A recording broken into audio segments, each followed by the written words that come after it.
আসসালামু আলাইকুম প্রিয় দর্শক, আজকে আপনারা আল্লামা দিলওয়ার হোসেন সাইদি সাহেবকে একটু বেশি স্মরণ করছেন, কারণ গত বছর এই দিনেই 9:40 রাত তিনি দুনিয়া থেকে বিদায় নিয়েছিলেন। আমার তার কথা প্রতিদিনই স্মরণ হয়, তার জন্য দোয়া করি এবং আপনারাও দোয়া করেন আমি জানি।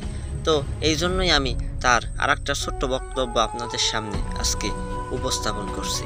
চলুন শুনে আসা যাক। এই রাষ্ট্রীয় ক্ষমতায় যারা থাকে তারা যদি সন্ত্রাসী না হয়, জনগণ সন্ত্রাসী হইতে পারে না। রাষ্ট্রীয় ক্ষমতায় যারা থাকে তারা যদি দুর্নীতিবাজ না হয়, তাহলে জনগণও দুর্নীতিবাজ হইতে পারে না। রাষ্ট্রীয় ক্ষমতায় ভালো মানুষ যদি যায়, তাহলে দেশ ভালোভাবে চলতে পারে, ঠিক কিনা? আল্লাহর নবী আরো বলেছেন, আকাশের অসংখ্য তারকা পুঞ্জের ভেতরে পূর্ণিমার চাঁদের যে মর্যাদা, আল্লাহ রব্বুল আলামিনের নবী বলেন, আমার উম্মতের মধ্যে আমার ওলামাদের সেই মর্যাদা।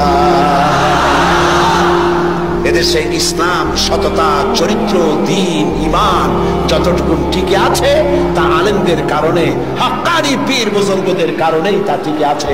সুবহানাল্লাহ বলেন, আলহামদুলিল্লাহ বলেন।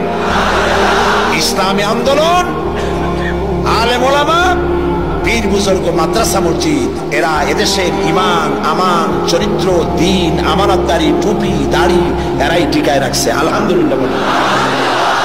সেজন্য ভাইরা, নবী করিম সাল্লাল্লাহু আলাইহি ওয়াসাল্লাম পৃথিবীতে এসেছিলেন দ্বীন প্রতিষ্ঠার জন্য। কাফেরেরা বরদাস্ত করতে পারে নাই। তারা চেয়েছে আল্লাহর দ্বীনকে দুনিয়া থেকে মিটায় দেবে। ওরা চায় দ্বীন মিটায় দেবে, আল্লাহ চান দ্বীন প্রতিষ্ঠা করবেন। কথা টিকবে কার? বলেন টিকবে কার? আল্লাহ রাব্বুল আলামিনের কথাই টিকবে। কালিমাতুল্লাহে হিয়াল উলিয়া, আল্লাহর কথাই সর্বোচ্চ থাকবে। শুধু কথা শুনে চলে গেলে হবে না, আমল করতে হবে এবং বেশি বেশি দোয়া করতে হবে প্রিয় আল্লামার জন্য। আল্লাহ তাআলা তার কবরটাকে জান্নাতুল ফিরদাউসের উচ্চ মাকাম দান করুন। নাওয়ারাল্লাহু মারকাদাহু ওয়া জাআলাল জান্নাতা মাসওয়াহু। আসসালামু আলাইকুম ওয়া রাহমাতুল্লাহি তাআলা ওয়া বারাকাতুহু।